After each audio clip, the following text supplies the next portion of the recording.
Beberapa waktu yang lalu saya sempat sharing dengan anak kita, Harel, yang sudah beberapa waktu tinggal di Jepang, Bapak Ibu. Dan juga bukan dengan Harel, saya juga sering ngobrol dengan Bang Abun yang ada di Amerika. Melalui telepon tentunya ya, melalui video call. Kami sering sharing karena itu keluarga kita. Ada satu hal yang mereka rindukan, yaitu bersekutu. Bang Abun berkata, Pak Yo, suatu saat saya pulang, kita akan bersama-sama lagi berhimpun di keluarga Shalom. Oh ya Bang, kapan pulangnya? Tidak tahu. Tapi saya sangat rindu dan hanya bisa melihat YouTube kita. Lain halnya dengan Harel.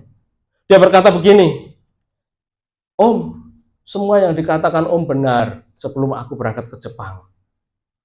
Apa Harel? Harel cukup lama teleponan sama saya, hampir 2 jam. Salah satu yang diungkapkan adalah, di sini saya bisa terhilang, saya bisa jauh dari Tuhan. Dulu saya agak malas-malasan ya Om memang. Saya lebih memilih di wedangan daripada bersekutu. Tapi di sini saya rindu. Dua teman saya jarang ke gereja Om, saya ke gereja. Setiap minggu saya datang ke gereja. Naik sepeda, kemudian saya titip sepeda di stasiun dan naik kereta api di kota lain. Dan beruntungnya Om, saya punya nenek di sini. Ada nenek-nenek ternyata tetangga saya. Dan setiap kali saya dijemput pakai mobilnya. Oh ya, puji Tuhan Ariel, saya bilang begitu. Kemudian di sini Om, sebuah tempat di negara yang maju di mana orangnya seperti robot. Orangnya bekerja dan bekerja. Lalu saya tanya, kenapa kamu rindu bersekutu? Berapakah yang hadir pada ibadah minggu di gereja tempat kamu berhimpun?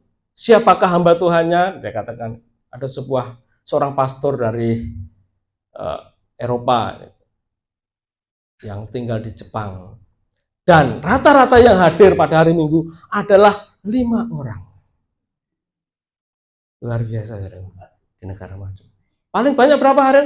Paling banyak 20 orang Om. Itu kalau perayaan. Nah, jadi kita jangan terpaku dengan berapa jumlah orang. Tetapi berapa orang yang rindu. Bapak Ibu terkasih, ini secuil kisah tentang keluarga kita yang ada di jauh. Mereka merindukan perhimpunan seperti ini. Mereka justru dalam situasi yang seperti itu bisa belajar fokus untuk merindukan Tuhan.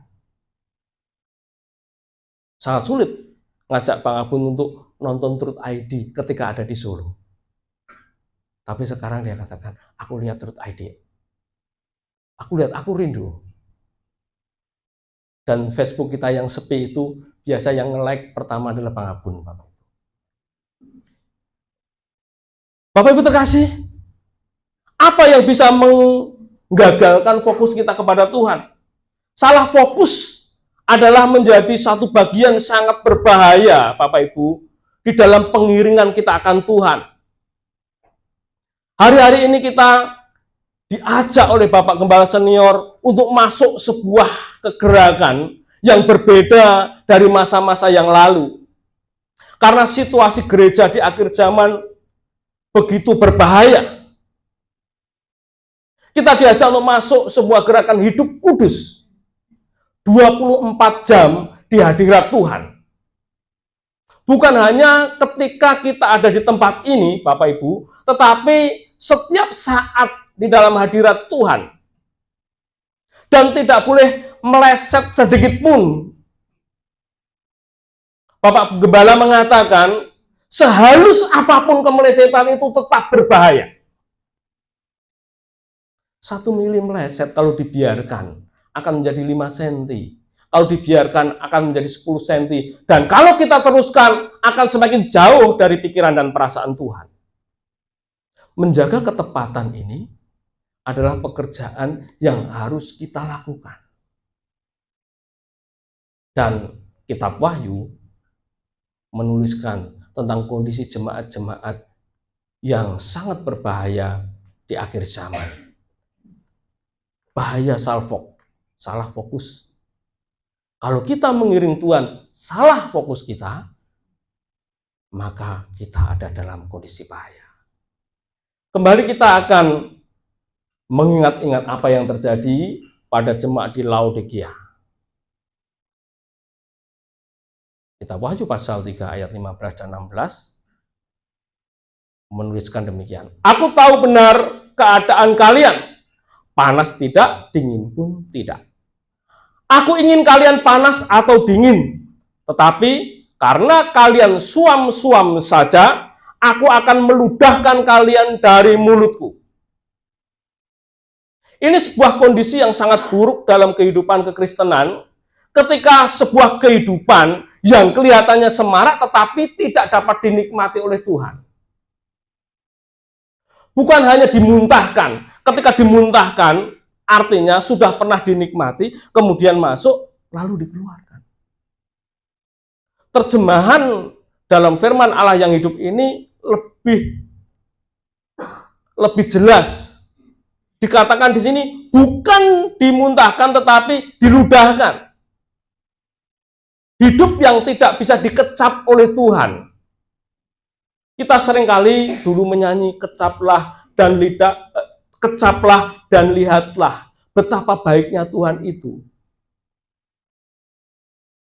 Cinta kasih kepada Tuhan bukan hanya ketika kita bisa mengecap kebaikan Tuhan, tetapi seharusnya kita menjadi sebuah himpunan orang-orang percaya dan pribadi-pribadi yang dapat dinikmati oleh Tuhan. Sehingga suatu saat ketika kita menghadap Tuhan, kita dianggap berkenan. Bahaya yang terbesar adalah bahaya ditolak karena kita tidak ginesko. Tidak dapat dinikmati oleh Tuhan. Meskipun kita mengerjakan sebuah kehidupan pelayanan Kristiani.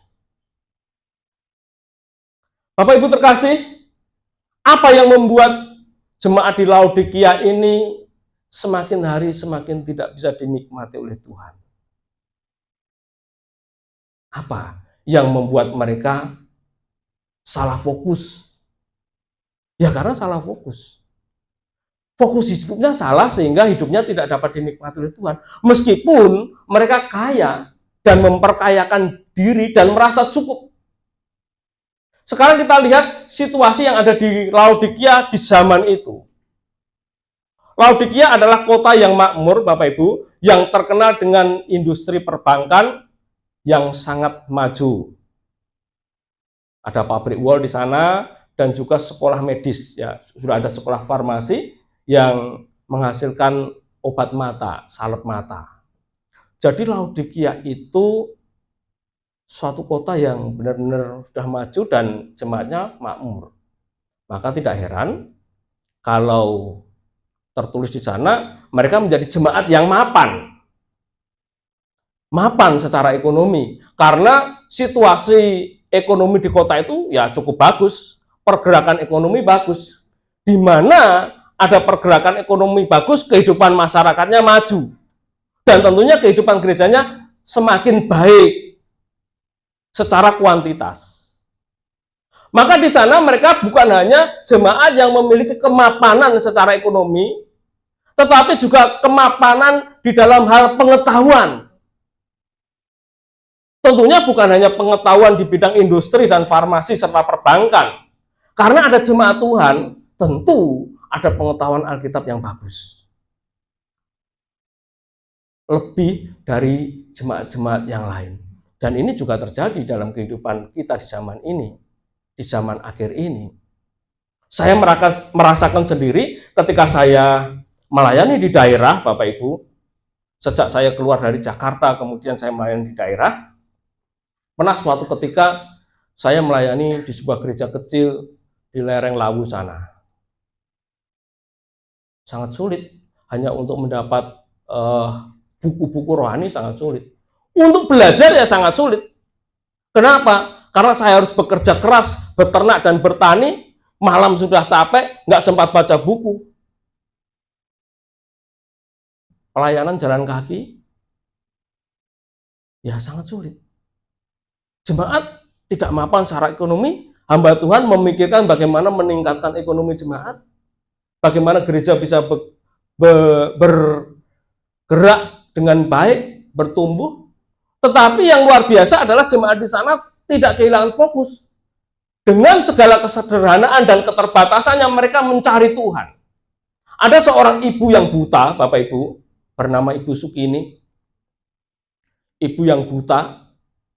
Dia kalau datang ke gereja harus melalui jalan setapak, melalui ladang. Jadi ladang singkong. Tidak bisa dilewati kendaraan bermotor. Sekitar 1,5 kilo berjalan dari gedung gereja ke rumahnya. Dan setiap hari Rabu ada doa semalam, ada doa malam, bukan doa semalaman. Ibu ini selalu datang, Bapak Ibu, dengan bersama anaknya ya, dituntun, anaknya masih kecil, anaknya masih SD nuntun ibunya. Selalu datang ibu ini. Dan kalau pulang sekitar jam 9:30, 10 malam begitu, dia diantar. Yang antar siapa? Anjing gereja. Jadi di gereja itu ada anjing cukup besar, diantar sampai rumah. Ibu ini luar biasa. Suatu ketika bapaknya, jadi bapak dari ibu ini seorang katakanlah dukun di situ. Kami mulai memberitakan Injil dan 1 bulan kami memberitakan Injil kemudian menerima Tuhan Yesus. Yang mengherankan bapak ini apa? Bahwa ibu ini yang buta ini memberitahu saya, Pak Yu, ini ada di situ, ada di situ, ada di situ, sembunyikan jimatnya ada di situ. Bisa menunjuk, memegang tangan saya dan ngasih tahu. Saya ambil jimat-jimat timbah dukun ini dan akhirnya saya bakar. Dengan segala keterbatasan. Lalu bagaimana kita yang ada di kota? Bagaimana dengan jemaat di Laodikia? Seringkali kita melihat jemaat yang ada di desa sana dengan segala keterbatasannya, kita mengatakan kasihan ya. Situasinya seperti itu. Tapi apakah kita lebih baik kondisi kita secara rohani dibanding mereka? Bapak Ibu terkasih, mari kembali kepada jemaat di Laodikia. Rasa puas diri yang menghipnosis jemaat di Laodikia menyebabkan mereka menjadi suam. Karena merasa cukup memiliki keadaan ekonomi yang baik, fasilitas yang nyaman seperti kita, walaupun kita belum punya gedung, tetapi ya di ruangan ini lebih nyaman daripada di desa sana. Saudaraku berangkat ke sini tidak ada yang jalan kaki.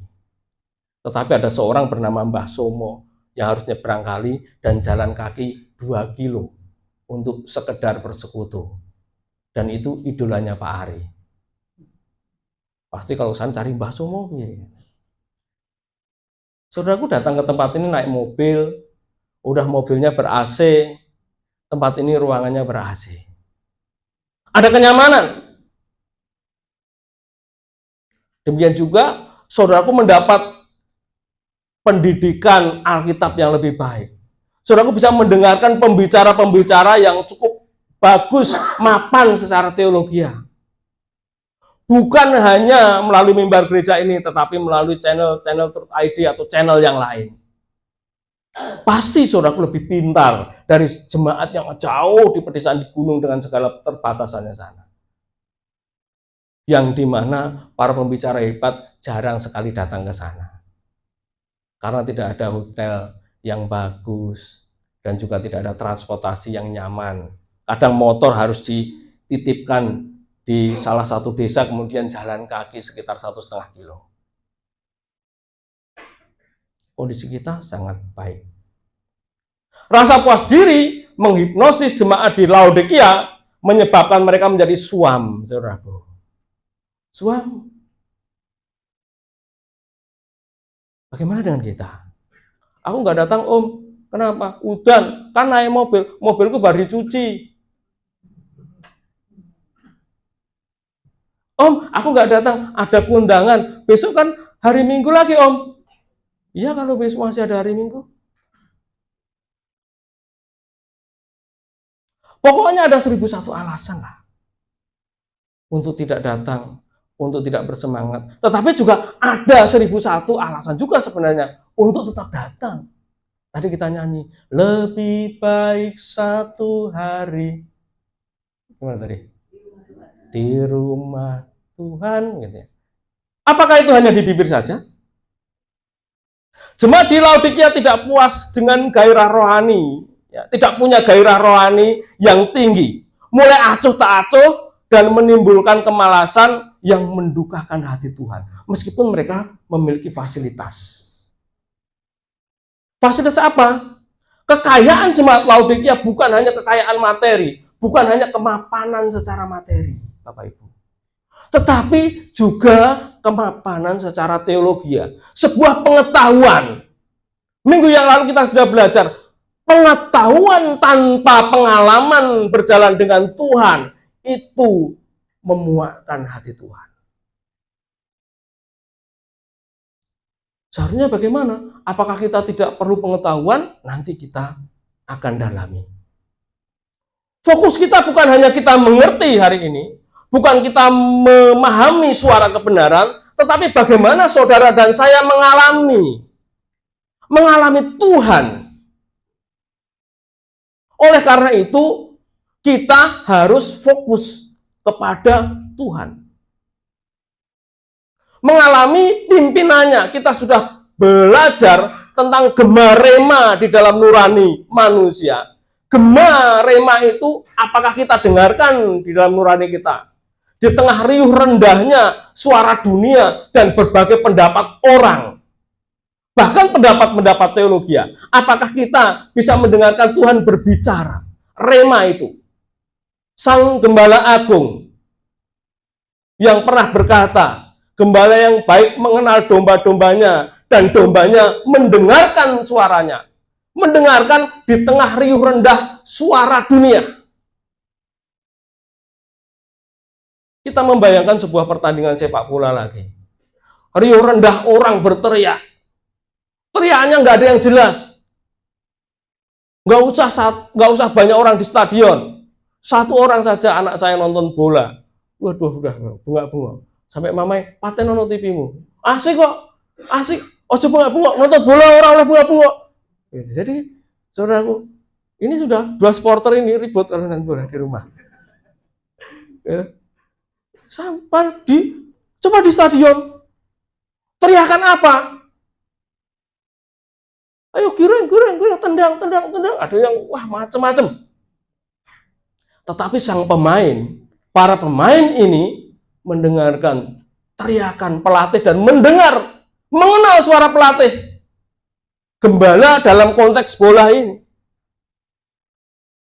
Peka. Fokusnya kepada suara itu, fokusnya kepada kemenangan. Wah, memang ada saatnya juga keinjak, ketendang, bahkan jatuh terluka. Coba kalau pemain bola satu jatuh, keserimpet kakinya temannya terus baper gitu. Aku diselentak, aku tiba gitu. Ya udahlah, aku nggak mau lagi. Aku mau cari teman-teman yang damai saja.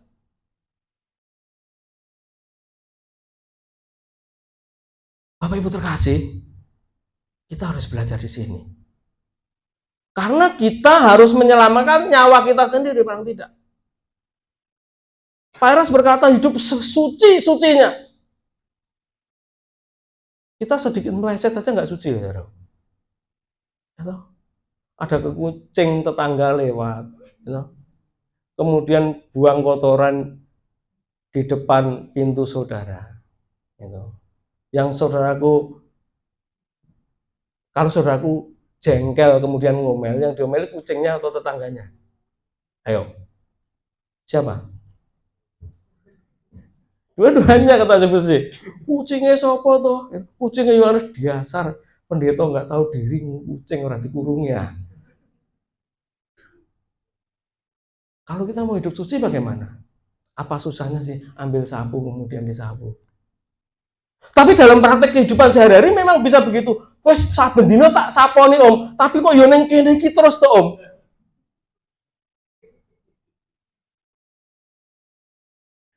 Kalau kita suci sesuci-sucinya, hal-hal kecil seperti itu mulai kita perhatikan. Belum kalau kita di jalan, spontanitas apa yang keluar? Termasuk saya dan Pak Heri yang hidupnya tiap hari di jalan. Dari sini, saudaraku, sudah mulai kita siap-siap, tata semua, sukacita di sini nyanyi ya, penyanyinya Cilin tadi malam. Kita pulang, Bapak Ibu, pulang, lapar, makan. Ujian pertama makan di nasi goreng. Kok ya musim kemarau, kok ya hujan itu. Saya Pak Heri makan nasi goreng, saya makan bakmi ya, paklay yang ada kuahnya, kemudian hujan, tambah kuah, pindah tambah kuah lagi, pindah tambah kuah lagi. Pedagangnya bilang, ngapunten nggih Mas, nggih Pak, tambah kuah, masih sabar itu. Pendeta ini saya enak gitu, ya haleluya, tambah kuah. Gitu ya. Kemudian agak reda, mulai saudaraku, bawa mobil, di Teluan sudah mulai masuk gang, mulai masuk perempatan itu ada motor,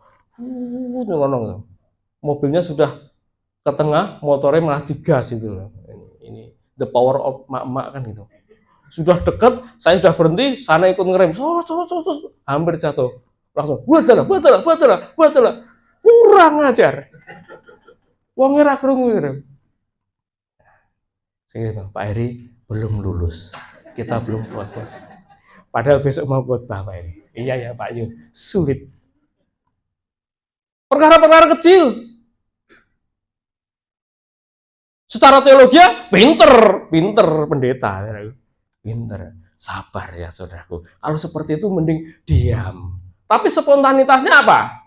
Betul. Kurang ajar, dasar emak-emak. Belum bersih. Gerakan hidup kudus itu sekudus-kudusnya, sehalus apapun tidak boleh meleset. Itu mudah untuk diucapkan. Mudah. Tetapi mari kita berjuang untuk melakukan, Bapak Ibu. Mulai dari ruangan ini, kita pasti di sini suci semua lah. Nggak ada yang buka TikTok kok. Nah, nanti keluar dari sini coba. Oh masih di lingkungan sini. Di jalan, aman. Di rumah, saudaraku, ketika otak kita kengangguran, jadi kaum rebahan. Nah, fokus enggak? Oleh karena itu, Bapak Ibu, jangan kita merasa cukup mampu tanpa Tuhan. Meskipun kita memiliki pemahaman yang baik tentang Tuhan.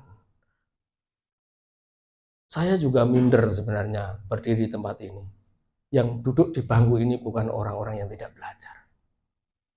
Apalagi kalau saya berbicara nanti terus dibandingkan. Bapak Gembala Sinode ngomong apa? Hari ini pokoknya jemaat GSKI Salum itu ibadahnya 2 kali. Pagi di sini, sore di Truth ID. Kuwi ora padha karo Pak Eras.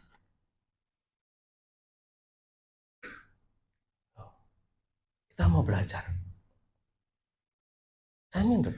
Dulu waktu saya beberapa tahun yang lalu, sudah cukup lama, pertama jemaat yang saya layani, saya itu ditempatkan di Solo untuk melayani 4 ODGJ, saya sudah bilang ya. Ibadahnya di sebuah mall, tapi jemaatnya 4 ODGJ, 3 lansia. Saya enak, nggak usah belajar. ODGJ untuk apa? Haleluya, nyanyi, haleluya, tumpang tangan, kan gitu. Kon moco ya ora mudeng gitu. Bahkan setiap mau ibadah gitu pamit istri saya, ya mbak apa? Tak sholat sih. Terus gen Tuhanku ya akeh mbak. Tapi hari ini kita belajar, saudaraku pandai semua. Setiap hari bangun pagi jam 5 sudah dibangunin Om Adrian. Walaupun Bu Titi yang selalu absen, saya lihat ya, yang penting Bu Titi sudah siap Om gitu, saya sudah siap. Sudah dididik. Kita paling tidak setiap hari diisi, tapi bagaimana melakukannya. Jemaat di Laodikia berkata, aku kaya dan telah memperkayakan diriku. Kaya di sini sekali lagi bukan hanya kaya secara materi, bukan kemapanan dalam hal fasilitas, tetapi juga kaya dalam pengetahuan tentang Tuhan.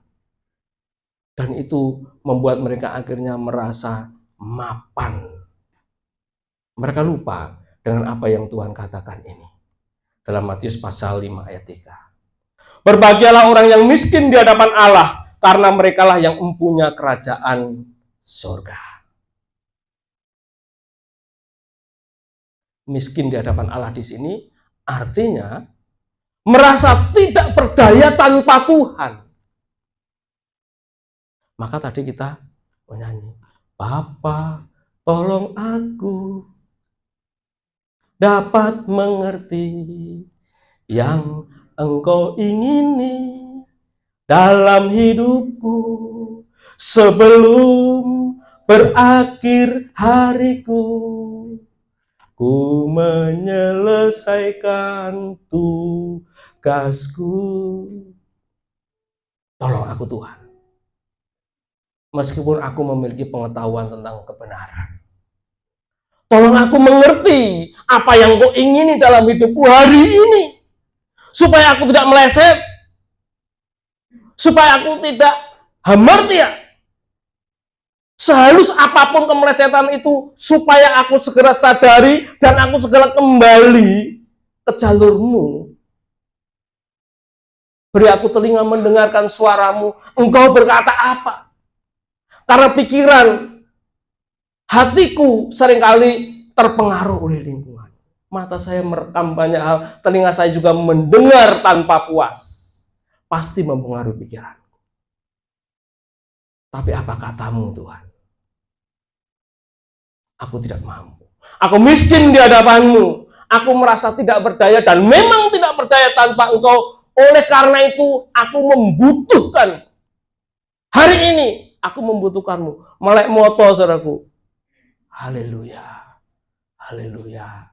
Membutuhkan tuntunan Tuhan. Itu. Siapa yang melek moto tidak memperhatikan ajakan Om Adrian langsung lari. Ayo doa pagi itu. Ternyata Om Adrian selalu bangun pagi. Bagaimana dengan kita? Loh, Om, itu kan hanya hal kayak gitu aja. Saudaraku, ikuti. Nanti akan berubah. Kelihatannya cuma doa pagi begitu ya. Ikuti, nanti akan berubah. Waktu demi waktu. Saudaraku akan merasakan sesuatu bahwa tidak nyaman ketika mulai meleset. Meskipun kita mungkin pandai, kaya akan pengetahuan. Berbahagialah orang yang miskin di hadapan Allah karena mereka yang mempunyai kerajaan surga. Kalau hari ini kita merasa miskin di hadapan Allah, merasa tidak berdaya tanpa Tuhan, saudaraku akan merasakan kerajaan surga itu sejak di bumi. Jadilah kehendakmu di bumi seperti di surga. Bukan nunggu nanti. Bukan nunggu nanti. Nanti itu adalah upah. Suasana kerajaan surga harus kita mulai hari ini. Hari demi hari. Waktu demi waktu. Dan itu tergantung dari niat hati kita.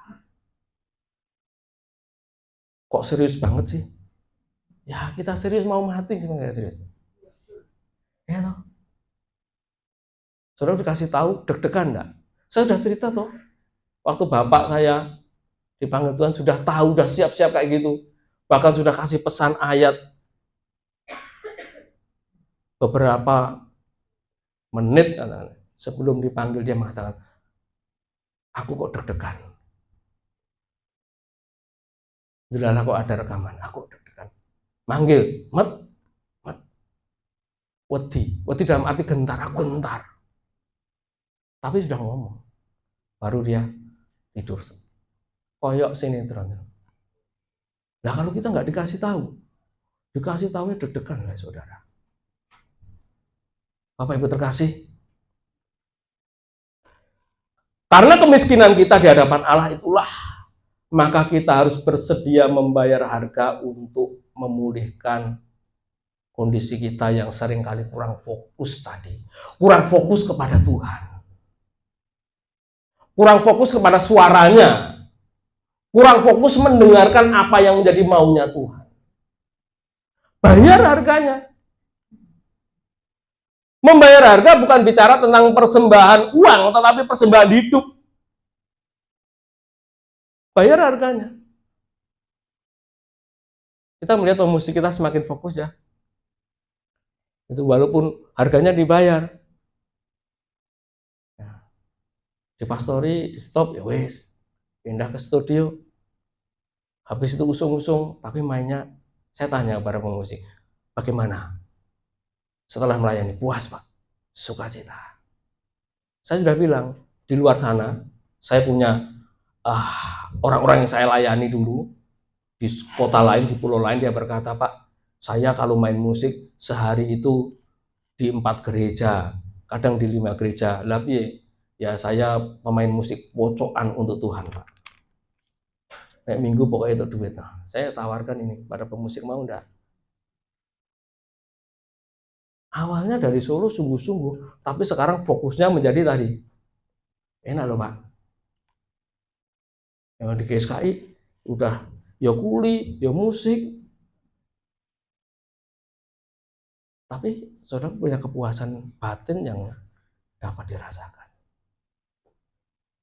Kita bayar harganya saudaraku. Kita datang ke tempat ini, kita bangun pagi, kita memperhatikan. Kita bahkan tadi seperti misalnya ada kucing yang buang kotoran di depan pintu kita bayar harganya untuk nyapu sendiri. Masakan saudaraku akan panggil tetanggamu, woi, tolong dong bawa sapu ke sini.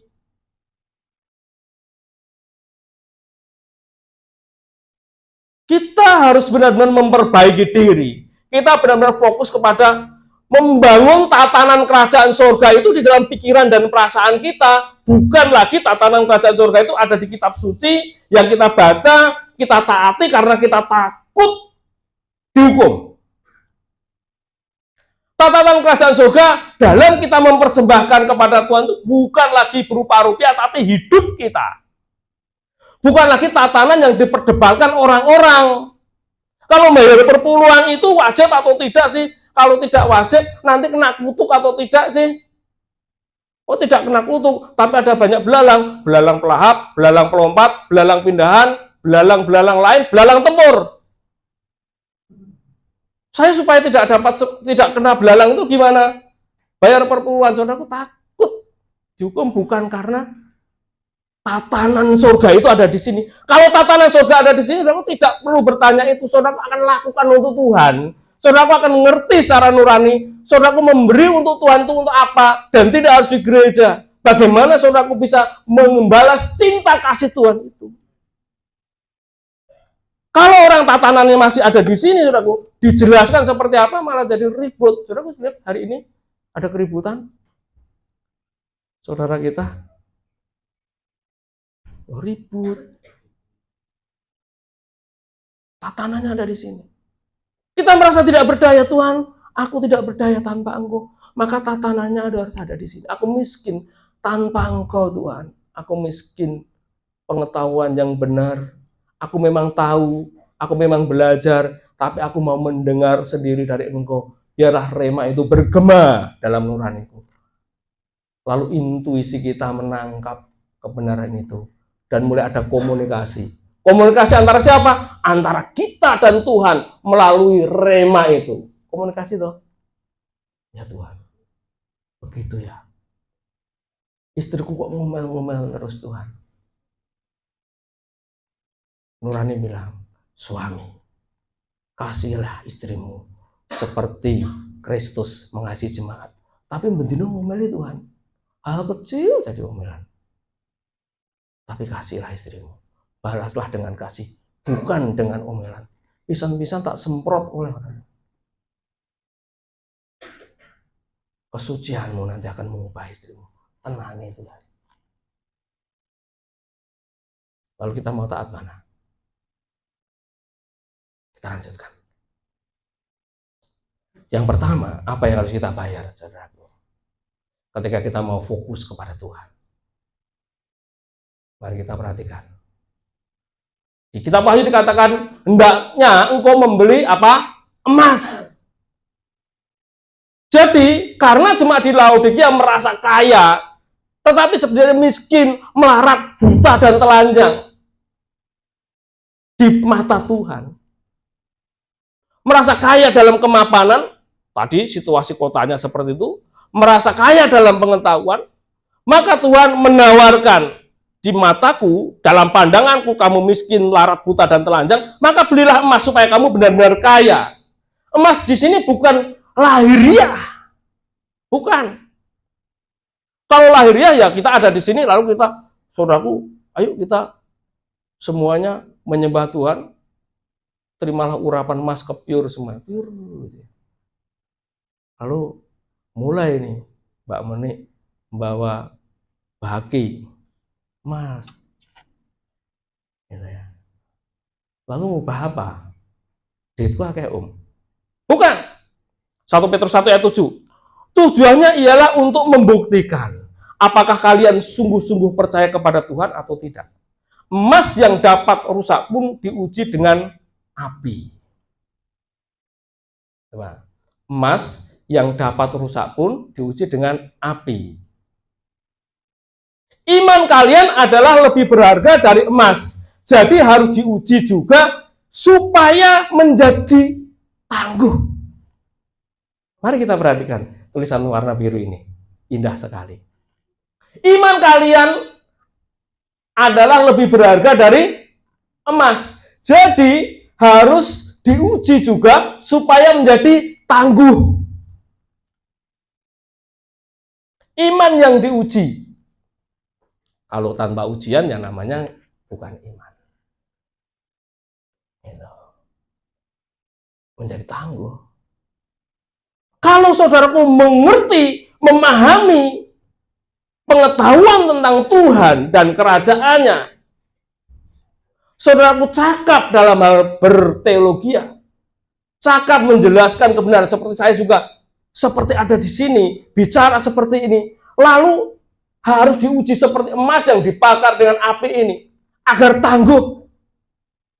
Ini pengalaman. Emas sudah berharga, dibakar dengan api supaya lebih murni. Puji Tuhan. Fasilitas boleh ada, kemapanan oke, pengetahuan harus, tapi pengalaman bersama dengan Tuhan harus melalui lembah kekelaman. Alkitab mengatakan bayang-bayang kematian. Deg-degan enggak, saudara? Saya sering kali berkata, saudaraku naik motor dari Solo ke Jogja, ngantongi uang 3 juta. Nyaman enggak? Tapi Tuhan Yesus enggak bonceng. Lalu juga sama, naik motor dari Solo ke Jogja, bawa uang 5.000 rupiah, tapi Yesus bonceng. Milih mana? Halo? Milih yang 3 juta, terus Tuhan Yesus dibonceng. Nah, inilah orang. Milih begitu loh. Kan sak penae. Milih begitu. Nah inilah kita. Tanggal ini benar. Kebanyakan dari kita begitu. Tetapi kalau sudah 3 juta Yesus gonceng, pertanyaannya, ujiannya ada di mana? Ujiannya diserempet orang. Ujiannya diserempet orang, makanya dikasihkan ya Tante. Jangan marah. Oh, jangan marah. Jadi ujian mah ada aja, Pak. Ya. Uang 5.000 Yesus bonceng. Apakah Pak Yu ngalami? Ya. Tanya Pak Heri dan Pak Atin. Yohanes ini pendeta tahan kenyang. Tahan kenyang. Karena ya kadang uangnya 5.000 Yesus gonceng. Tapi hidup itu nggak mati sampai sekarang, katanya Yohanes kok sekarang gemuk. Walaupun tahan kenyang. Dan dengan demikian kalian akan dipuji dan dihormati serta ditinggikan pada hari Yesus Kristus datang kembali. Ujian iman kita itu mendidik kita dalam pengalaman-pengalaman. Banyak orang memiliki pemahaman yang cakap, fasilitas yang mapan, tetapi miskin ujian, tidak tahan dalam menghadapi ujian-ujian iman. Dan ini membuat pada akhirnya pengalamannya dengan Tuhan itu minim. Tidak dinikmati oleh Tuhan. Kalau Tuhan mengatakan aku menyertai engkau senantiasa, itu hanya kata-kata tanpa dinikmati, tanpa merasakan benar aku dalam situasi sulit ini, kemudian ada Tuhan. Bendahara kita di sini tampaknya ngalami ada Tuhan. Sekarang bendahara kita mulai gaya, Bapak Ibu. Setiap saya datang itu, aman Mbak, rasa nyedak Pak. Aman Mbak, rasa nyedak Pak. Karena pokoknya bisa dilalui hari demi hari. Bapak Ibu terkasih, kita harus berbagian dengan sifat ilahi Kristus yang dilambangkan dengan emas. Sifat ilahi Kristus yang mengusungkan dirinya menjadi serupa dengan manusia, menjalani kehidupan sama dengan manusia-manusia yang lain, kemudian melakukan apa yang didengar dari Bapaknya. Jadi Yesus ketika mengusungkan diri itu memiliki sifat ilahi karena keilahiannya diisi oleh suara Bapaknya. Maka Tuhan mengatakan, segala sesuatu yang kulakukan ini kudengar dari Bapa. Tidak ada satupun yang kulakukan tanpa arahan Bapa. Mendengar. Fokus mendengar.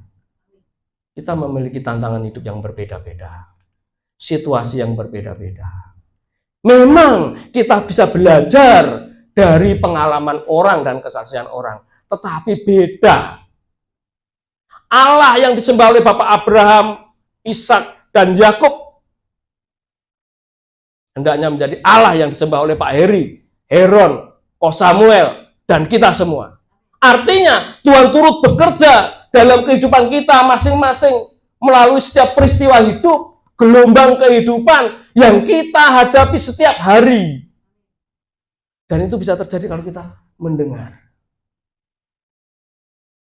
Kalau kita mendengar. Dan dari pengalaman itu Bapak Ibu, kita dapat berbagian dengan sifat ilahi Kristus yang akhirnya membawa kita kepada kemurnian. Ini adalah cara kita membeli emas, yaitu dengan pengalaman hidup bersama dengan Tuhan. Mari kita perhatikan apa yang tertulis dalam 2 Petrus 1 ayat 1. Dari Simon Petrus, hamba dan rasul Yesus Kristus, kepada mereka yang bersama-sama dengan kami memperoleh iman oleh karena keadilan Allah dan juru selamat kita Yesus Kristus. Iman, perhatikan. Iman. Artinya Kristus itu sendiri menjadi pusat kita. Kita lanjutkan, lompat kepada ayat keempat. Dalam 2 Petrus 1 ayat 4. Dengan jalan itu, Ia telah menganugerahkan kepada kita janji-janji yang berharga dan yang sangat besar, supaya olehnya kamu boleh mengambil bagian dalam kodrat ilahi. Dan luput dari hawa nafsu duniawi yang membinasakan dunia. Kalau tadi jemaat di Laodikia yang kehilangan fokus tadi, fokusnya kepada kekayaan dan kemapanannya, lalu dimuntahkan oleh Tuhan. Tapi kalau kita membeli kemurnian yang dari Tuhan, melalui pengalaman perjalanan iman saudaraku dapat berbagian dengan keilahian Kristus dari hari ke hari, yang membawa berkat yang besar. Berkat terbesar adalah kita berpindah dari kodrat dosa kepada kodrat ilahi. Menjadi manusia yang memiliki keilahian Kristus. Manusia Allah. Memang bukan Allah, tapi memiliki pribadi Kristus. Itu dikembalikan kepada rancangan semula Allah menjadi memiliki pikiran dan perasaan Tuhan. Ini berkat terbesar, bukan berapa banyak uang saudara. Uang kita bisa banyak, oh bisa, tapi tidak berarti dibanding dengan kodrat ilahi itu. Karena saya sudah menemukan banyak orang yang punya banyak uang, tapi pada akhirnya juga merasa kosong. Berkat terbesar adalah luput dari hawa nafsu duniawi yang membinasakan dunia. Luput dari hawa nafsu duniawi. Kalau orang bernafsu, memiliki nafsu rendah, nafsu yang tidak kudus, memiliki ambisi yang tidak suci, kita terluput karena kita tidak berselera dengan itu. Begitu saudaraku. Kita tidak lagi berselera. Boleh beri kemuliaan buat Tuhan. Lalu selera saudaraku apa sekarang? Ayo. Selera kita benar-benar berbeda. Tuhan dan kerajaannya. Selalu di hadiratnya. Ini adalah berkat yang luar biasa. Kekayaan yang diinginkan Tuhan. Ayat 5 dalam 2 Petrus 1 ini. Justru karena itu, kamu harus dengan sungguh-sungguh berusaha untuk menambahkan kepada imanmu kebajikan. Ini buahnya. Kalau kita sudah bergeser kepada kodrat ilahi, memiliki pikiran dan perasaan Kristus, kita akan menambahkan bukan lagi hanya menjadi orang beriman, tetapi memiliki tambahan. Tambahan dari iman adalah kebajikan. Jadi jangan heran kalau orang-orang berkata, waduh, Om Andes sekarang kok baik sekali ya. Natural, bukan karena pengen dapat gratisan es teh di angkringan Mas Gondes. Kalau ke Jogja jangan lupa mampir angkringan Mas Gondes. Gitu. Tapi karena memang, aduh, Andes kok berbeda ya. Jadi tidak hanya beriman, tapi baik. Memiliki kebajikan yang mengalir secara alami. Sudah orangnya kayak gitu. Kok orang bisa sebegitunya ya melihat Kristo itu? Ya memang orangnya sudah segitu. Memiliki kebajikan yang natural. Ternyata pengikut Kristus ya. Bukan hanya mengerti suara kebenaran, tetapi memancarkan kebajikan. Dan kepada kebajikan apa? Pengetahuan. Jadi tidak miskin pengetahuan. Tidak miskin pengetahuan. Jemaat di Laodikia kaya pengetahuan, saudaraku. Artinya kalau kita merasa miskin di hadapan Tuhan, kita membeli kemurnian dari Tuhan, jangan takut bodoh. Bukan berarti kita, ya wes, aku nggak belajar, biar aku bodoh saja, karena tahu banyak dituntut, supaya nggak banyak dituntut, nggak usah tahu aja lah. Bukan begitu. Dengan sendirinya kita akan ditambahkan. Kenapa bukan pengetahuan dulu baru kebajikan? Karena pengetahuan belum tentu bisa mengubah karakter orang. Iman, kebajikan, sudah mulia. Dan ditambahkan pengetahuan, itu menjadi yang luar biasa. Bapak Ibu terima kasih. Rasul Petrus bukan seorang ahli Taurat. Tetapi dia orang yang luar biasa. Imannya, kebajikannya, dan pengetahuannya. Ini pengalaman Rasul Petrus tentunya. Yang menulis Rasul Petrus. Kalau dibandingkan pengetahuannya dengan Rasul Paulus tentunya mungkin deg-degan berhadapan ketika berbicara tentang ketetapan-ketetapan Tuhan dalam Taurat. Tetapi Rasul Petrus memiliki pengalaman berjumpa dengan Yesus. Mengalami gelombang kehidupan bersama dengan Yesus. Bahkan ngeyel sama Yesus. Guru jangan mati, aku yang ada di depan. Udah ditegur sama Tuhan. Alah enggak ya Petrus, engkau menyangkal aku 3 kali. Tidak! Bagi menyangkal, gelombangnya gitu. Habis itu ingat, nangis bertobat. Tidak mudah. Mungkin enggak Rasul Petrus waktu itu, mungkin enggak kalau di zaman sekarang dianggap cemen. Alah nangis, wingi kemelinti. Gitu. Tapi dia memiliki pengalaman itu, membayar itu, aku mau. Enggak apa-apa. Aku dianggap kemarin kemaki, ternyata nyatanya aku juga takut juga kok. Tapi aku mau setia. Dan kepada pengetahuan, penguasaan diri. Dan kepada penguasaan diri, ketekunan, dan kepada ketekunan, saleh. Luar biasa. Ini buah Bapak Ibu. Ini buah. Jadi ukuran kita dikembalikan kepada rancangan semula Allah di sini. Pasti kita akan merasakan tahap demi tahap. Mulai dari percaya dulu kan sulit percaya. Apa ya? Ini kok aku nanti duit. Kebetulan kok yo enek bang plecet gitu loh. Ada jalan pintas. Kok yo ada pinjaman online tunglang-tungling kok katanya gampang. Aku percaya saja. Percaya atau dulu kan sulit percaya, ya Pak. Lalu saya bilang semua harus bebas utang. Orang iso Pak, iso. Sama Andes ditulis iso kan itu. Andes kamu harus hubungi istrimu. Kemarin bersaksi di sini. Gak iso Pak, ora mungkin aku mau dibeleh. Ora. Iso. Sekarang iso ngubung enggak? Iso Pak, istri saya bisa dihubungi Pak. Waduh. Saya kangen jatuh cinta Pak. Waduh. Ini ada orangnya. Jadi ada langkah iman. Tahap demi tahap saudara akan merasakan itu. Dan orang lain juga akan melihat. Ada iman. Kemudian berangsur-angsur menjadi baik. Dapat dirasakan oleh orang. Bukan pura-pura baik. Karena memang sudah natural tadi. Dan dari situ kita akan memiliki pengetahuan yang benar tentang Tuhan. Baca Alkitab, baca firman, kita ngerti. Lalu kita menjadi orang yang sampai pada tingkatan-tingkatan. Itu dapat kita rasakan. Bukan hanya aku percaya, ikut Yesus percaya masuk surga.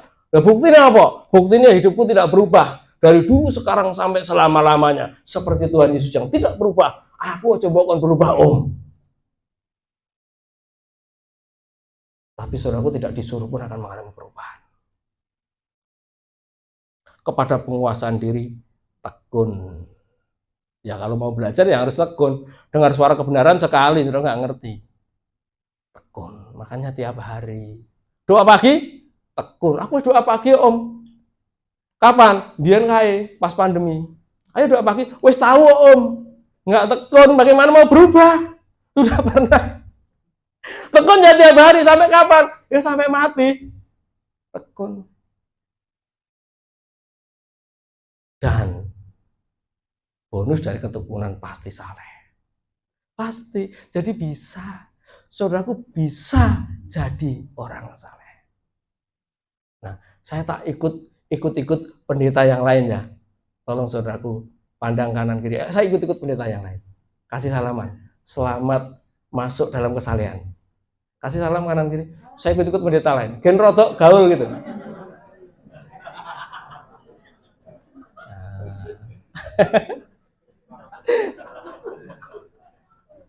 Ikut pendeta lain. Kalau kan sukses Anda luar biasa. Luar biasa apanya? Utang urung lunas. Mantap. Yes. Sekarang selamat masuk dalam kesalehan. Ikuti tahapnya. Dan kepada kesalehan kasih akan saudara-saudara. Kasih akan saudara. Dan yang luar biasa. Dan kasih akan saudara-saudara. Apa? Kasih akan semua orang. Semua orang. Pokoknya yang wujudnya orang. Amin. Wujudnya manusia. Tepuk tangan begitu. Kasih kepada mereka. Jadi sudah nggak lagi seiman orang. Agamanya apa? Kristen loh. Kasih. Gak Kristen. Dasar. No. Anak Tuhan tuh. Ah, luar biasa ya. Anak hantu. Meskipun anak hantu, nek wujudnya manusia kita bisa mengasihi. Karena Tuhan Allah kita adalah Tuhan yang menerbitkan matahari untuk orang yang baik dan yang jahat. Kasih yang tanpa syarat. kasih akan semua orang.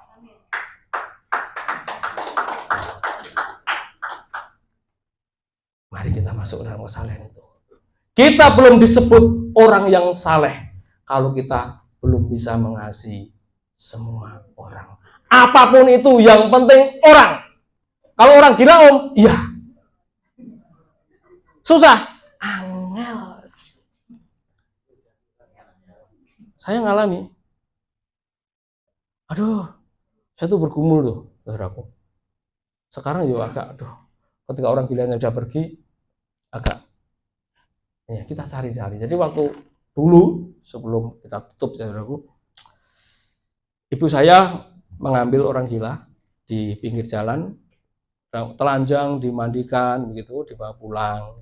Ya kita sedang rintis gereja, sedang bangun gereja, begitu. Saya belum menikah, orang gila ini kita layani, diajak nyanyi. Udah, layani, kami sekeluarga satu orang gila. Kemudian sudah namanya Atun, gitu, namanya Atun. Ya, sebagian sudah pernah ketemu yang sudah pernah ke rumah saya di Seragen, gitu. Nah, Atun ini Bapak Ibu tetap di situ menjadi keluarga kami. Keadaannya kadang kumat, kadang tidak kumat, yang namanya orang gila. Tapi kan saya pinter khotbah, di antara satu keluarga itu saya yang sekolah teologi ya. Tapi ibu saya itu kasihnya besar. Saya nggak bersentuhan sama Atun, tapi ya ngajak doa. Kemudian saya menikah dan punya anak. Sekitar 2 bulan ya, 2 bulan saya ada di Seragen karena saya sedang mengajar. Aktivitas saya perintisan gereja di sana, kemudian juga mengajar di Seragen, sehingga bayi Felis ini, itu bayi Felis sudah gede, kita bawa pulang ke Seragen. Tahu nggak saudaraku? Kalau istri saya sedang repot itu, Felis ditunggu oleh Atun. Rasanya sebagai bapak, aduh, Ton, coba tunggu Ton, anakku, nek ketularan. Rasanya, ada firman di sini. Ketika aku sakit, engkau merawat aku. Ada nurani di sini. Ketika ditengking dalam nama Yesus. Atun dan nolak. Padahal nolak itu. Bu, Atun ini Bu. Padahal Felis tidak masalah loh. Bayi Felisnya tetap guyang-guyang aja, saudara. Itu belum kasih akan semua orang, gitu loh. Belum. Padahal Atun tidak pernah nakal. Tidak pernah nakal. 14 tahun di rumah kami. Kemudian setelah bapak saya pensiun, tahu-tahu Atun ini pergi. Dengan meninggalkan semuanya, uangnya, karena dia sudah bisa bekerja, membersihkan gereja, dikasih upah orang, gitu ya, bantu-bantu orang, gitu. Kemudian bapak saya pensiun, nggak tahu Atun ini setelah 14 tahun itu pergi. Pakaiannya ditata rapi, uangnya ditinggal, dia punya emas ditinggal, lalu dia jalan dan hilang. Ibu saya mencari di Seragen, keliling kantor-kantor polisi, titip foto, dan Atun tidak ketemu. Suatu ketika di Instagram polisi, jadi ada polisi unggah di sebuah Instagram memberi pakaian orang gila yang telanjang. Kita lihat, Atun di Wonosobo, Bapak Ibu. Waduh, wah, Atun di Wonosobo viral. Karena dicari banyak orang, diunggah di Facebook begitu. Adik saya bilang, kita jemput. Mau dijemput, polisi bilang, wes tak col nih, Mas Mbuh Melayu nanti hilang seperti itu. Nah, kasih kepada semua orang, termasuk orang gila. Angel enggak, saudaraku? Kalau saudaraku saleh, tidak akan angel. Amin. Tuhan Yesus mengasihi orang gila enggak? Orang gila di Gadara. Ditukar berapa? 6.000 berapa? Ekor babi. 1 kilo babi harganya berapa? Daging babi 90. Kalau 1 ekor babi bobotnya berapa? Rata-rata berapa Om? 100 kilo. 60 kali 100 kali 6.000. Berapa itu? 1 jiwa orang gila itu. Banyak sekali. Tuhan Yesus mengasihi. Kita harus belajar. Oh, saya belum sampai ke titik itu. Tapi pasti bisa. Kalau kita ada di dalam gerakan kesucian ini. Tuhan Yesus berkati. Amin. Damn. Uh.